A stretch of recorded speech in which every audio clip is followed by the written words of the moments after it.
Hello friends, my name is Rohit Gupta. Welcome to my channel knowledge hub. आज का हमारा topic मैंने राइट हैंड साइड पे लिख दिया है। आज हम डिस्कस करेंगे mutual fund, CAGR, AUM, NAV, investment double formula. ठीक है। म्यूचुअल फंड के बारे में पहले ब्रीफली डिस्कस करते हैं फटाक से। Come to the topic. Mutual fund होता क्या है? आपने काफी एड देखे होंगे, काफी लोगों से सुना होगा, काफी लोग इसके बारे में डिस्कस भी कर रहे हैं। आने वाले समय में एसआईपी, एसडब्ल्यूपी, एसटीपी सबके बारे में डिस्कस करेंगे, लेकिन सबसे पहले बेसिक से स्टार्ट करते हैं कि म्यूचुअल फंड है क्या। मैंने पहले वाले वीडियो में बताया था आपको कि दो टाइप के इन्वेस्टमेंट होते हैं, एक डायरेक्ट और इनडायरेक्ट। तो डायरेक्ट इन्वेस्टमेंट क्या होता है? जब कोई कंपनी लिस्टेड हो जाती है एनएसई बीएसई में, आप डायरेक्ट शेयर्स में इन्वेस्ट करते हो, उसके शेयर्स खरीदते हो एक पर्टिकुलर प्राइस पे और उसकी एक क्वांटिटी आपको अलॉट हो जाती है। फॉर एग्जांपल एबीसी नाम की कोई कंपनी है, 100 रुपीज का उसका करंट मार्केट प्राइस चल रहा है, आपने 10 क्वांटिटी खरीदी, 1000 रुपए का इन्वेस्टमेंट हो गया, 1000 का इन्वेस्टमेंट हो गया। ठीक है, तो ये डायरेक्ट इन्वेस्टमेंट हो गया। इनडायरेक्ट इन्वेस्टमेंट क्या होता है? आप किसी कंपनी के थ्रू, एक म्यूचुअल फंड कोई कंपनी फर्म होता है, जैसे बहुत सारा कंपनी है, मोतीलाल ओसवाल है, आईसीआईसीआई प्रूडेंशियल है, एसबीआई है। ठीक है, ये बहुत सारा, ये मेरा कोई रिकमेंडेशन नहीं है, ये मैं सिर्फ एग्जाम्पल के तौर पर आपको बता रहा हूँ। ठीक है। ये क्या होती है, ये इनके बहुत सारे फंड मैनेजर होते हैं जिनको अच्छा खासा एक्सपीरियंस होता है। ठीक है, कोई नया म्यूचुअल फंड मार्केट में आया तो उसको एक्सपीरियंस थोड़ा कम होगा, लेकिन ये बड़े म्यूचुअल फंड है जिनके मैंने नाम लिए हैं, इनको अच्छा एक्सपीरियंस होता है। ये क्या करते हैं, हमारे जो भी इन्वेस्टर्स हैं उनसे पैसा लेके ये भी इन्वेस्टमेंट डायरेक्ट स्टॉक में ही करते हैं, लेकिन ये इनडायरेक्ट हो गया। आप किसी के थ्रू इन्वेस्टमेंट कर रहे हो, that is called indirect investment, that is called as mutual fund. Mutual fund में और म्यूचुअल फंड टर्मिनोलॉजी में और समझने के लिए कुछ नहीं है, इसके अंदर बहुत सारी चीजें आती है। क्या क्या चीज चेक करनी चाहिए हमको, कैसे हम हमारा पोर्टफोलियो को ग्रो करने के लिए हमको क्या क्या जानकारी चाहिए, वो आज इस वीडियो में डिस्कस करेंगे। और मैंने इसमें मिनिमम पैरामीटर्स लिए हैं क्योंकि वीडियो बहुत बड़ा हो जाएगा। म्यूचुअल फंड बहुत वास्ट टॉपिक है, आने वाले सेशंस में आपको इससे रिलेटेड वीडियोस मिलेंगे। म्यूचुअल फंड ये हो गया। अब दूसरा हमारा पॉइंट आता है सीएजीआर। सीएजीआर क्या होता है? तो सीएजीआर के ऊपर डिस्कस करेंगे। ठीक है, that is compound annual growth rate.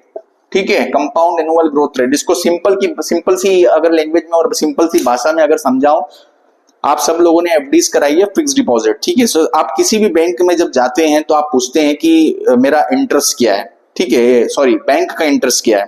ठीक है, मुझे इंटरेस्ट कितना मिलेगा? 1 लाख अगर मैं इन्वेस्ट कर रहा हूं तो मुझे उसके ऊपर कितना इंटरेस्ट? जनरली 7% मिलता है।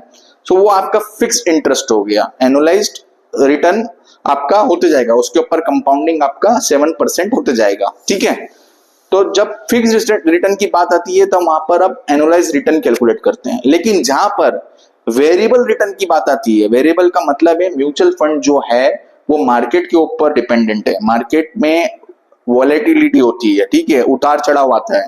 ठीक है, तो उसका एनुअलाइज रिटर्न करने के लिए हमको क्या काम आता है? CAGR, compound annual growth rate. क्योंकि यहां पर रिटर्न फिक्स नहीं है। मैंने अगर पहले वाले वीडियो में बताया था आपको कि 12% रिटर्न आपको इजीली मिलता है, लेकिन वो प्रोबेबिलिटी है केवल कि मिलेगा। वो 12 से 10% भी हो सकता है, कोई म्यूचुअल फंड माइनस में भी जाते हैं। ठीक है, तो ये इसमें रिस्क है। ठीक है, फिक्स डिपॉजिट में रिस्क नहीं है, आपका पैसा 7% जो है वो रहता है। जनरली 7-7% तो आजकल नॉर्मल बैंक दे रहा है। ठीक है, तो वहां पर सीएजीआर कैलकुलेट करने की आपको जरूरत नहीं होती है, लेकिन म्यूचुअल फंड में आपको सीएजीआर, क्योंकि एक पर्टिकुलर सीएजीआर का जनरली मतलब है कि एक पर्टिकुलर टाइम पीरियड में मेरा पैसा कितना ग्रो हुआ, एनुअल रिटर्न मुझे कितना मिल रहा है हर साल, वो होता है सीएजीआर। ठीक है, तो इसको एग्जांपल के तौर पे समझते हैं। मान लो मैंने एक एबीसी म्यूचुअल फंड है, उसमें 1 लाख रुपए इन्वेस्ट किया। ठीक है, 1 लाख रुपए इन्वेस्ट किया, वो मेरा पैसा हो गया 1-2 लाख, कितना? 2 साल में। ठीक है, तो ग्रोथ कितना हुआ मेरा? एब्सोल्यूट रिटर्न कितना हो जाएगा? मुझे रिटर्न कितना मिला? 100% हो गया मेरा पैसा 2 साल में। लेकिन मेरा सीएजीआर कितना हुआ? 2 साल में पैसा हुआ। ठीक है, तो डिवाइड बाय 2 तो कितना हो गया? 50%। ठीक है, तो मेरा सीएजीआर कितना हो गया? 50%। ये होता है टाइम पीरियड के हिसाब से मेरा पैसा कितना ग्रो हुआ। ठीक है, यही है CAGR, compound annual growth rate. That's it. इसमें और ज्यादा कुछ है नहीं। आपको सीएजीआर अगर अपना कैलकुलेट करना है तो आजकल आप गूगल पे सीएजीआर कैलकुलेटर डालिए, आपको बहुत सारे कैलकुलेटर मिल जाएंगे, आप इजिली इसको कैलकुलेट कर सकते हैं। लेकिन टर्मिनोलॉजी समझ में पहले आना चाहिए, तब भी आप अपने पोर्टफोलियो को कैलकुलेट कर सकते हैं। ठीक है, नेक्स्ट टॉपिक पे हमारे आते हैं एयूएम। एयूएम क्या होता है? Asset under management. Asset under management, ठीक है, उसके बारे में डिस्कस करेंगे। सो एयूएम, ये टर्मिनोलॉजी आपने जो म्यूचुअल फंड की थोड़ी बहुत जानकारी रखती हैं उनको पता होगा, लेकिन जो बिगिनर्स है उनके लिए भी मैं डिटेल में थोड़ा सा डिस्कस करेंगे कि एसेट अंडर मैनेजमेंट क्या होता है।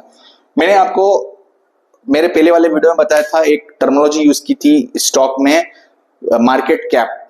ठीक है, सो कोई भी एक कंपनी है, एबीसी कंपनी है, जब वो लिस्टेड होती है तो उसका मार्केट कैप देखा जाता है कि मार्केट कैप मतलब वो कंपनी कितना बड़ा है। तो ये जैसे लार्ज कैप होती है उसका greater than 20,000 25,000 crore market cap होता है। मिड कैप कंपनी मतलब उससे थोड़ी छोटी कंपनी होती है, उसका 5,000 से 20,000 करोड़ होता है। स्मॉल कैप होती है लेस देन 5,000 सीआर होता है। ठीक है, लेकिन अब बात आती है एक मार्केट कैप की। अगर एयूएम में म्यूचुअल फंड की अगर बात करूं तो ये किसी भी म्यूचुअल फंड को डिनोट करने के लिए, उसको उसका साइज जानने के लिए एयूएम काम आता है, एसेट अंडर मैनेजमेंट। वो म्यूचुअल फंड कितना बड़ा है। सो यहां पर क्या होगा, सारे इन्वेस्टर से आपने म्यूचुअल फंड ने पैसा ले लिया, उस म्यूचुअल फंड की साइज कितनी है, कितने कितने लोग उसमें इन्वेस्ट कर रहे हैं, कितने लोग उस पर्टिकुलर म्यूचुअल फंड पे भरोसा कर रहे हैं, ये एयूएम बताता है आपको। सो वो मे बी 500 करोड़ हो सकता है, 1000 करोड़ हो सकता है। जनरली ये 100 करोड़ से स्टार्टिंग होती है इसकी। ठीक है, कुछ 50 करोड़ के म्यूचुअल फंड भी होते हैं। ठीक है, तो ये इंडिकेशन करता है कि इसमें लोग पैसा लगा रहे हैं या नहीं लगा रहे हैं। ठीक है, तो एसेट अंडर मैनेजमेंट आपका हमेशा हायर साइड होना चाहिए, और ये हायर साइड मतलब मोर देन 500 या 1000 करोड़ के आसपास होना चाहिए, बढ़ता हुआ ना। किसी भी म्यूचुअल फंड को आप किसी और म्यूचुअल फंड से कंपेयर कर रहे हो तो ये पैरामीटर बहुत काम आता है एनालिसिस करने के लिए कि उस म्यूचुअल फंड में कितने लोगों का पैसा है। ठीक है, कितने लोग और पैसा लगा रहे हैं और इसका कोई काम नहीं है। ठीक है, तो ये हो गया हमारा एसेट अंडर मैनेजमेंट। अब बात करते हैं हम एनएवी की। तो एनएवी क्या होता है, एनएवी डिटेल में समझेंगे और कंपेयर करेंगे इसको स्टॉक मार्केट से भी, शेयर से भी कंपेयर करेंगे। सो एनएवी होता है आपका नेट एसेट वैल्यू। ठीक है, तो नेट एसेट वैल्यू, ये म्यूचुअल फंड में ये हम नेट एसेट वैल्यू कैलकुलेट करते हैं। जैसे मान लो कोई अपने स्टॉक मार्केट की अगर बात करूं, कोई भी कंपनी एबीसी वो लिस्टेड हुआ एनएससी बीएससी पे, आपने एक पर्टिकुलर कंपनी का जो प्राइस रेट है वो 100 रुपीज है, आपको 1000 रुपए इन्वेस्ट करना है, तो आपको 10 क्वांटिटी अलॉट हो जाएगी 100 के भाव से। तो 100 इंटू 10 इज इक्वल टू 1000, वो आपका इन्वेस्टमेंट अमाउंट हो गया। वो करेंट प्राइस जो था 100 रुपीज वो फिक्स नहीं रहता है, वो फ्लक्चुएट होता रहता है, कभी 99 भी आएगा, 98 भी आएगा, या 105 1010 तक भी जाएगा। उसके हिसाब से आपका investment amount, portfolio return amount calculate होता है। वैसे ही म्यूचुअल फंड में कैलकुलेशन किस हिसाब से होता है, एनएवी के हिसाब से होता है। जैसे मैं समझाता हूं, मान लो आपके पास कोई 1 लाख रुपीस कहीं से आ गया बोनस के रूप में, इंसेंटिव के रूप में, और एक एबीसी म्यूचुअल फंड नाम की कंपनी है, उसका एनएवी जो रेट है वो 100 रुपीज है। ठीक है, आपने इन्वेस्टमेंट किया 1 lakh rupees, investment amount 1 lakh rupees. ठीक है, अभी 1 लाख रुपीस इन्वेस्ट कर दिया, एनएवी का भाव क्या चल रहा था उस पर्टिकुलर म्यूचुअल फंड का 100। ये फिक्स्ड नहीं होता है, ये वेरिएबल होता है, ये मार्केट के हिसाब से ऊपर नीचे होते रहता है। ठीक है, तो आपने 1 लाख इन्वेस्ट कर दिया और 100 रुपीस आपने के भाव से, तो कितना हो गया, 10,000 हो गया ये।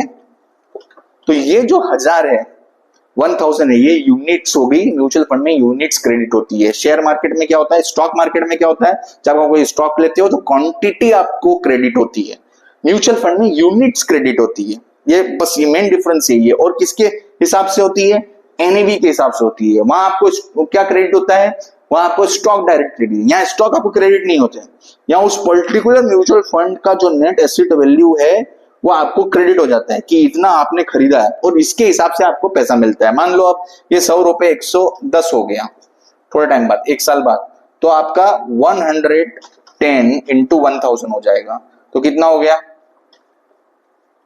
1,10,000, 10% का CAGR हो गया, जो मैंने अभी समझाया CAGR, ये NAV का मेन मोटिव और मेन कैलकुलेशन, और कुछ भी नहीं है। सो होप आपको समझ में आया होगा। कुछ भी डाउट हो कमेंट बॉक्स में बिल्कुल कमेंट करें, मेरे से पूछें और रिसर्च करके आपको और अच्छे से समझाया जाएगा। मैं अभी ब्रीफ में समझा रहा हूं आपको। तो अभी हम बात करते हैं डबल इन्वेस्टमेंट की। एक इन्वेस्टमेंट डबल फार्मूला है, ठीक है, वो भी इंपॉर्टेंट है, तो आप देख सकते हैं, समझ सकते हैं इसको भी, ठीक है। सो इन्वेस्टमेंट डबल फार्मूला होता क्या है? देखिए, आप इन्वेस्टमेंट कर देते हो, लेकिन अगर मुझे पता करना है कि मेरा पैसा डबल कब होगा, ये इन्वेस्टमेंट डबल फार्मूला है, ठीक है। सो कोई भी इन्वेस्टमेंट हो, whether you are investing in plot, whether you are investing in mutual fund, whether you are investing in gold, whether you are investing in mutual fund, whether you are investing in fixed deposit, कहीं पे भी invest करते हो ये formula आपको काम आएगा, ठीक है। तो मैं एग्जांपल के तौर पे समझाता हूं, तो मैं यहां लिख लेता हूं पहले इन्वेस्टमेंट डबल फॉर्मूला, ठीक है। तो इन्वेस्टमेंट डबल फॉर्मूला क्या होता है? कोई भी इन्वेस्टमेंट डबल फॉर्मूला को हम ऐसे कैलकुलेट करते हैं, 72, ये थंब रूल है, ये फॉर्मूला है, स्टैंडर्ड फॉर्मूला है, 72 डिवाइड बाय एनुअलाइज्ड रिटर्न, जो ईयरली रिटर्न मुझे मिल रहा है, ईयरली मुझे, ठीक है, उसको आप डिवाइड कर दीजिए, ठीक है। तो कैसे करोगे आप? जैसे फिक्स डिपॉजिट का मुझे कैलकुलेट करना है, मान लो 72, तो 72 इंटरेस्ट कितना चल रहा है बैंक में अभी? 7, तो 7 से आप डिवाइड करेंगे तो ये कुछ 10.5 के आसपास आएगा। तो 1 लाख रुपया आपने इन्वेस्ट किया मान लो फिक्स डिपॉजिट में, तो 10 साल बाद वो 2 लाख होगा, ठीक है। 1 करोड़ इन्वेस्ट किया फिक्स डिपॉजिट में, 10 साल बाद वो 2 करोड़ हो जाएगा, सिंपल रूल, ठीक है। इसी को मैं अगर म्यूचुअल फंड वाला एग्जांपल लेके भी आपको समझाता हूं, ठीक है। तो म्यूचुअल फंड में थोड़ा सा फॉर्मूला चेंज हो जाएगा। म्यूचुअल फंड में आपको CAGR देखना है, ठीक है, CAGR, ठीक है, 72 डिवाइड बाय CAGR। तो म्यूचुअल, क्योंकि एनालाइज रिटर्न वहां पर काम नहीं करता, ठीक है, मोर देन 1 ईयर, क्योंकि आपको म्यूचुअल फंड, मैंने पहले ही बताया था कि म्यूचुअल फंड में वही लोग इन्वेस्ट करें जो 1 साल से ज्यादा उसको थोड़ा पेशेंस रख सकते हैं, क्योंकि म्यूचुअल फंड का पैसा जो भी है वो 1 साल के बाद बनता है, तुरंत नहीं बनता। 1 साल के अंदर कम में ही अगर आपको पैसा निकालना है तो मत कीजिए, क्योंकि आपको शॉर्ट टर्म कैपिटल गेन लग जाएगा, ठीक है। इससे अच्छा है कि आप FD में डाल दीजिए, ठीक है। तो म्यूचुअल फंड में अगर आपको फायदा चाहिए तो वो कम से कम 3 साल, कम से कम मिनिमम, वैसे तो 5 साल होल्ड करना चाहिए, मिनिमम 3 साल तो आपको होल्ड करने चाहिए। तो 72 डिवाइड बाय CAGR, ये CAGR से कैलकुलेट होता है म्यूचुअल फंड, तो 72 से मैं डिवाइड कर दूंगा। मैंने CAGR थंब रूल बताया था आपको कि 12% होता है म्यूचुअल फंड में, अगर लॉन्ग टर्म में आपने होल्ड करता है तो मिनिमम 12%, अगर टॉप 50 कंपनी या टॉप 100 कंपनीज में भी आप अगर इन्वेस्ट करते हो तो 12% इजीली मिलता है, ठीक है। तो 12 से मैं डिवाइड कर दूंगा तो कितना हो गया? 6। तो मेरा म्यूचुअल फंड में पैसा कितना डबल हुआ? 6 साल। 50 लाख आपने डाले, एक एग्जांपल दे रहा हूं, 50 लाख आपने डाले अगर, तो ये 2 साल बाद, 6 साल बाद 1 CR हो जाएगा, ठीक है। FD में कितना हो रहा था? FD में 10 साल लग रहे थे, यहाँ 4 साल पहले हो गया आपका पैसा डबल, ठीक है।